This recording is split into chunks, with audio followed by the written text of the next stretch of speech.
आऊज़ुबिल्लाहि मिनश्शैतानिर्रजीम बिस्मिल्लाहिर्रहमानिर्रहीम।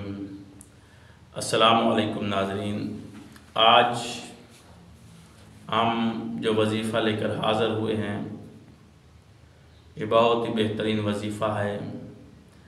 अगर आप इसकी एक तस्बीह रोज़ाना पढ़ेंगे तो आपका पूरा दिन खुशगवार मूड में गुज़रेगा।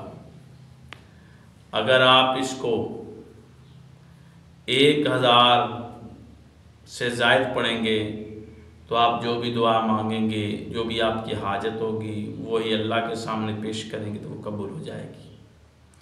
ये अल्फाज बड़े आसान हैं, इनको पढ़ना भी आसान है और हमारा मकसद यही है कि हम वज़ाइफ आप तक पहुँचाएँ और इंशाअल्लाह इन वज़ाइफ के साथ साथ हम अपने ही इसी चैनल से आप तक दीनी मसाइल भी पहुंचाएंगे ताकि वो दीनी मसाइल से आप इस्तिफ़ादा हासिल कर सकें। जो लोग शर्माते हैं, शर्म में शर्म नहीं होनी चाहिए। जो लोग शर्माते हैं कि जी हम किसी आलम दीन से सवाल पूछें, वो बच्चा है, वो हमसे छोटा है, हम बड़े हैं, बुज़ुर्ग हैं, हर दीनी सवालात हम इंशाअल्लाह आप तक ज़रूर इस चैनल के ज़रिए पहुँचाएँगे। आप हमारे यकीनन जिस तरह वज़ाइफ सुनते हैं, हमारे दीनी मसाइल से भी इस्तिफ़ादा हासिल करेंगे। और आज हम जो वज़ीफ़ा आप तक पहुँचा रहे हैं वो वज़ीफ़ा बहुत ही बेहतरीन वज़ीफ़ा है और ये कोई आम वज़ीफ़ा नहीं है। आपने जुमा के दिन इस वज़ीफ़े को करना है, आगे पीछे नहीं। और वो भी जुमा के दिन आप सबसे पहले तो ऐसा करेंगे, चाहे हमारी बेटियां, बहनें, माएँ हैं वो, या बुज़ुर्ग हमारे हो गए, भाई हो गए, बेटे हो गए, अगर वो करना चाहें तो कर सकते हैं, इसमें हर्ज नहीं है। लेकिन जुमे वाले दिन आप इस वज़ीफ़े को मुकम्मल करेंगे। जुमे वाले दिन शुरू करेंगे और जुमे वाले दिन ही उसी दिन ही ख़त्म हो जाएगा। करना सिर्फ जुमे के दिन है, बाकी जो 6 दिन होंगे उनमें आपने इस अमल को नहीं करना। तो अमल क्या है? उलमा फरमाते हैं और आइम्मा मासूमीन अलैहिस्सलाम से उलमा ने कहा, उलमा ने इमाम का फरमान जो है वो हम तक पहुँचाया और हमने उसको पढ़ा।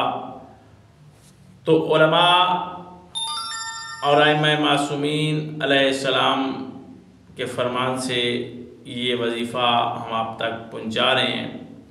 इमाम फरमाते हैं कि जुमा के दिन ज़वाल से पहले पहले गुस्ल कर लें। गुस्ल जुमा जिसको हम कहते हैं, नहा लें। नहाकर नमाज ज़ोहर की नमाज से पहले, यानी कि नमाज ज़ोहर की नमाज का जो अव्वल वक्त होगा उससे पहले पहले 2 रकत नमाज हाजात पढ़ेंगे। 2 रकत नमाज हाजात यानी कि 2 रकत नमाज पढ़ता हूँ नमाज हाजात कुर्बतन इल्लल्लाह, या पढ़ती हूँ कुर्बतन इल्लल्लाह। ये सुबह की नमाज की तरह पढ़ लेंगे, इसमें कोई तब्दीली नहीं है, कोई सूरा यानी कि नहीं है। जिस तरह सुबह की नमाज हम पढ़ते हैं इसी तरह आपने इस नमाज को 2 रकत हाजात नमाज को आपने अदा कर लेना है। और अदा करने के बाद नमाज जब आप मुकम्मल कर लेंगे तो इमाम मोहम्मद तकी अलैहिस्सलाम को आप हदिया करेंगे ये नमाज।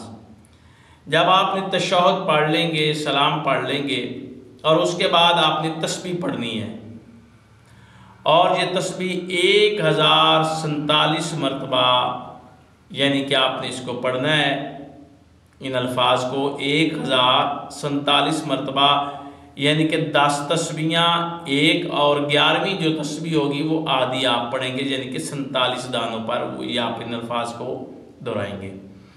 और अल्फाज क्या हैं? बड़े ही आसान हैं। इनको आपने इस तस्बीह को पढ़कर तो इमाम मोहम्मद तकी अलैहिस्सलाम को हदिया कर देंगे और फिर अल्लाह की बारगाह में इमाम मोहम्मद तकी अलैहिस्सलाम का वसीला देकर आप हाजात तलब करेंगे। इंशाअल्लाह आपकी हाजात जो है वो पूरी होगी। और अब तस्बीह क्या है कि जब आप नमाज अदा कर लें, नमाज अदा करने के बाद तस्बीह सईदा पढ़नी है। तस्बीह सईदा पढ़कर आपने 1047 मरतबा माशाअल्लाह ला हौला वला कुव्वता इल्ला बिल्लाहिल अलिय्यिल अज़ीम। माशाअल्लाह, ला हौला वला कुव्वता इल्ला बिल्लाहिल अलिय्यिल अज़ीम। ये जो अल्फाज हैं इनको आपने दोहराना है 1047 मरतबा। हर एक दाने पर इन्हीं अल्फाज को आपने पढ़ना है। 10 तस्बीहां पढ़नी हैं नमाज ज़ोहर से पहले पहले, अव्वल वक़्त से पहले आपने इनको पढ़ना है। इंशाअल्लाह आपकी जो भी हाजत होगी, जो भी दुआ होगी, जो भी ख्वाहिश होगी, जो आप हाजात रखते होंगे, वो अल्लाह की बारगाह में आप अर्ज़ करेंगे तो इंशाअल्लाह वो दुआ जो है वो पूरी होगी। ये आप अमल करें, अल्लाह आपको कामयाबी अता फरमाएगा। अल्लाह आपको और हमारा हामी नासिर हो। खुदा हाफ़िज़।